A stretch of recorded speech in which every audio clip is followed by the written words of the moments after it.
And let's talk about Michael Jackson and this upcoming biopic that we have coming out that was directed by Antoine Fuqua. And it should be coming out at the end of the month around April 24th.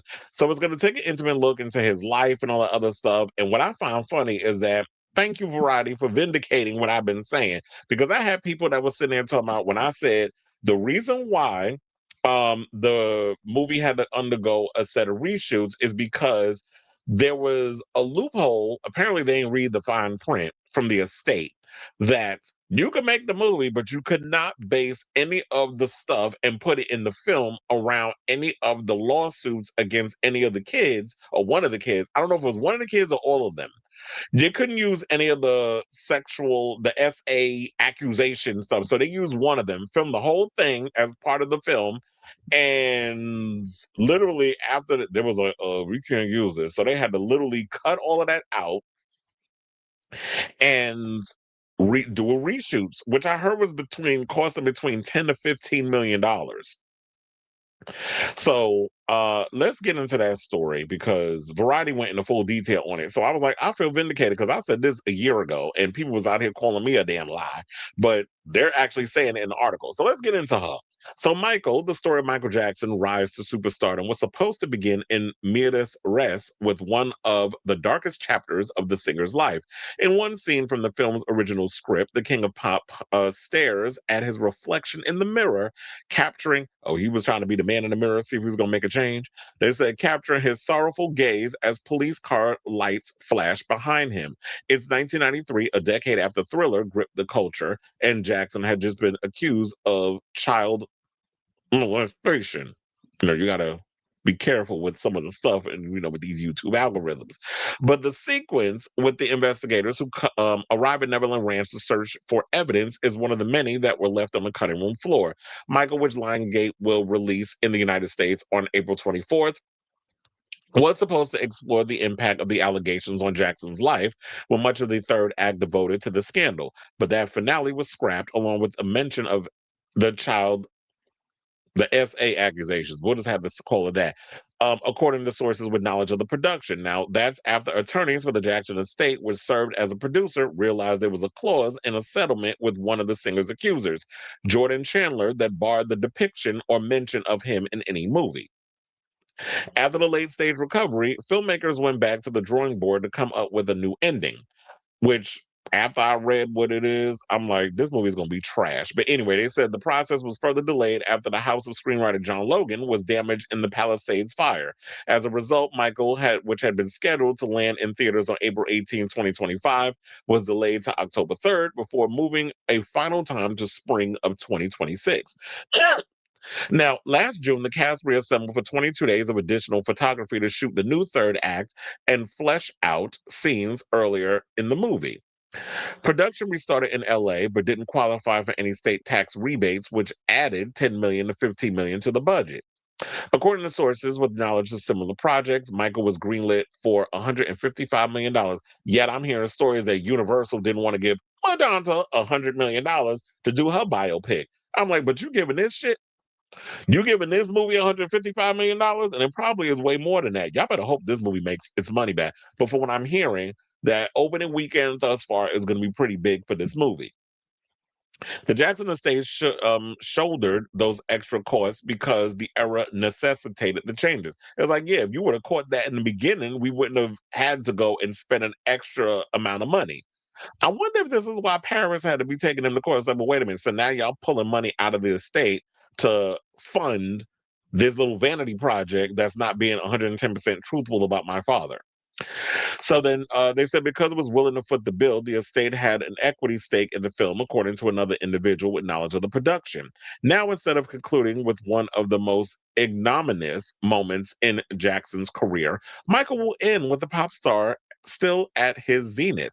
The last scene is set during Jackson's Bad tour, following him as he prepares to take the stage for another electrifying performance, according to sources who has seen the finished film. Indeed, the movie leans heavily into Jackson's music, featuring one showstopper after another, and away from his sometimes bizarre personal behavior, where they said it does include a sweet moment where Jackson buys toys for kids in the hospital. So basically, in this movie, what y'all trying to tell me is that we're just going to be getting a whole bunch of fan service of Michael buying toys and Michael being, Mr. Congeniality and all that. And y'all really think I'm gonna spend $20 on this shit? This is one of the exact reasons that I said this, why I hated Bohemian Rhapsody. Because y'all decided to queer wash everything about Freddie Mercury and try to make it like, oh, he was just a man that liked pussy, and then all of a sudden he in one scene he winds up in a damn glory hole in some public bathroom like he George Michael. And I'm sitting there like, really? This is the bullshit y'all selling people? And of course, Rami Malek gets an Oscar and the movie makes $100 something million in the box office. Because when you remove all the things that's gonna offend certain people in certain countries, then you'll make your money. So that's what this is all about. So it's fan service. We're just gonna see Michael Jackson do his nephew, his Timu Michael, basically Jafar, up in there giving Michael performances rejudged for a new audience, which is going to probably be like Michael the Musical, that you can go on Broadway to see that, and we're just going to be seeing a rejudgification of his hits. So where's the mess? Where's the drama? I mean, isn't that what we're supposed to get with a biopic? I don't want to watch a 2.5 hour long form music video, which means I'm not going to see this. Now, I do want to see the movie. And let's be clear about that. I do want to see the film. But I don't know, based off of this article, it kind of got me annoyed. So maybe I just need to calm down and go see the movie for myself and then just and then come back with my own conclusion instead of just based on this article about, oh, it ends at the bad tour. And so I guess maybe they're thinking in this way that if the movie does well at the box office, which we know it will, they'll be like, we'll do us a part two and do it kind of like Doom part one, Doom part two, Doom part three. Then we get the Michael movie, we get the rest of it.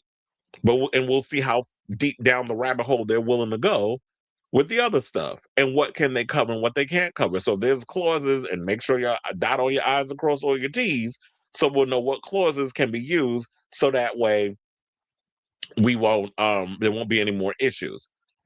So yeah, and then they also said that in the new version, the dramatic tension comes from the singer's relationship with his domineering father, Joe Jackson, who doesn't want his son's solo career to come at the expense of the Jackson Five, the Motown group that put the family on the map. The film will also explore Jackson's recovery from the severe scalp burns he received from a pyrotechnic accident during the filming of a 1984 Pepsi commercial, including the painkillers he started to abuse during that period. So I guess we'll just focus more on the abuse he endured at the hands of his domineering father, played by Coleman Domingo, and him wanting to find his own voice outside of the Jackson Five, who solely depended on Michael because he was the lead singer, and the rest of the Jacksons were playing all the instruments and dancing in lockstep like they was Belle Biv DeVoe or something. Even though, or I was going to say New Edition, but New Edition came in the 80s. Where the Jackson Five came in the 70s, way before I was born. So, well, I guess we'll just begin on that, and then him with the painkillers after the burns and all of it. So it'll give us a little Lifetime stuff, but the dive into the wacko jacko stuff, I guess we're just gonna have to rely on old documentaries and things for that. Because we're not going. I don't think we'll be getting that with this movie. Now they said Janet Jackson, the performer's famous sister, is not a character in the movie, according to another insider. So y'all didn't even put Janet in there at all. And remember that there was a story that was going around that stated that Janet saw the film and was upset by what was in the movie, which some people went on to say, well, her friend Gil basically said, that's a lie. So they also said Jackson's estate has been consulted on production decisions and its reps, as well as Jackson's son Prince, who served as executive producer, were a daily presence on set. The artist's other two children, BG and Paris, haven't been involved. Jackson's attorney, John Brankus, and estate archivist Karen Langford handled many of the discussions with the studio. Though Jackson is one of the most popular musicians in history, he remains a controversial figure. His estate is aware of the shadow cast by multiple child abuse allegations against the singer, according to knowledgeable execs. Jackson always asserted his innocence. However, the estate was encouraged by the global success of the jukebox musical. And did I say this is literally going to be a live action version of the musical on Broadway, which excuse me, which opened on Broadway in 2022 and embarked on a nationwide tour in 2023. The show, which pointedly ends just before the 1993 allegations break, gave Jackson's team confidence the public will be willing to embrace a sympathetic look at him. It's one of only four new musicals since the pandemic that's still running, and it has grossed over 300 million on the at the Broadway box office. The estate, I think, also the kid from On My Block is playing Michael Jackson. The estate also considered the popularity of the Cirque du Soleil show one in the 2009 concert film This Is It. Now, back in 2024, producer Graham King told exhibitors at CinemaCon, which is next week, by the way, he'd been preparing the movie for years, interviewing hundreds of people who knew Jackson as he determined how to condense the performer's life into a single film because the original cut was more than 3.5 hours. King hopes to turn Michael into a two-part story. Lionsgate and Universal, which is overseeing international distribution, believe there's enough material for at least one more movie. The studio suggests roughly 30% of the material that was jettisoned from Michael could be reconstituted for potential sequels. It's unclear how future films would handle the legal battles and abuse allegations that consume much of Jackson's final years. King has told the studio he would focus on the singer's later albums, including 1991's Dangerous and 2001's Invincible, the purchase of construction of Neverland Ranch, as well as his love of animals. Well, as long as y'all can make it interesting, y'all have to steer clear of the wacko jacko stuff because y'all can't touch that because of legality. If y'all can find a way to make all the rest of the footage, manageable, usable, and tell a much bigger story, I would love for them to dive deep into the Dangerous album. Oh, wait. No, dive into history because we need to know about the team going around with "Jew me, sue me, everybody do me, kick me, kite me, don't you black or white me." We need I need behind the scenes on that and what Michael was going through with the record label and all that other stuff. Y'all need to dive deep into that. And Tom Snedden is a cold man. Remember that? And all the little controversy was coming out when he came out and told his story regarding everything that was going on with his personal life and the tabloids coming at him and all the allegations. I feel like that there needs to be a deep dive into that. And the people that he worked on with that album, consult with them and get inside his head and let us know what was Michael thinking and what were the ideas that was going about and get into that and bring that into the movie. So um one of the things I've always said, like I said before, I always have a disdain for biopics because I feel like biopics don't really get to the root of the stuff. It's always all about fluff and sensationalism. And if y'all want to play it safe, I guess, and just have us live in our nostalgia bag, which it would they there's a lot of movies that's coming out now that's heavily relying on nostalgia. Then I guess that's what they're gonna give the people. I mean, I would have liked for there to be a little more, mess in the gumbo, a little more spice in the gumbo. But if they can't touch certain things, then okay. But I definitely would like to understand what was his psyche of like why would he do, why was he in the hyperbolic chamber? Why was he, Bubbles the chimp and all the little weird things that he was doing and the wacko jacko stuff? Like I would like them to dive deeper in that, even if you don't want to get into the whole child abuse allegations that is still plaguing him to this day because people are still coming at Michael even when he's been 6 feet under for almost 20 years and making accusations of abuse from the past, and he's not even here to defend himself. Even with those things still haunting him in the afterlife, there's got to be other things that we could explore in that whole situation if you can't touch any of that. So while it's shout out to Variety for this article, I'm still a little bit skeptical on how all of this stuff is.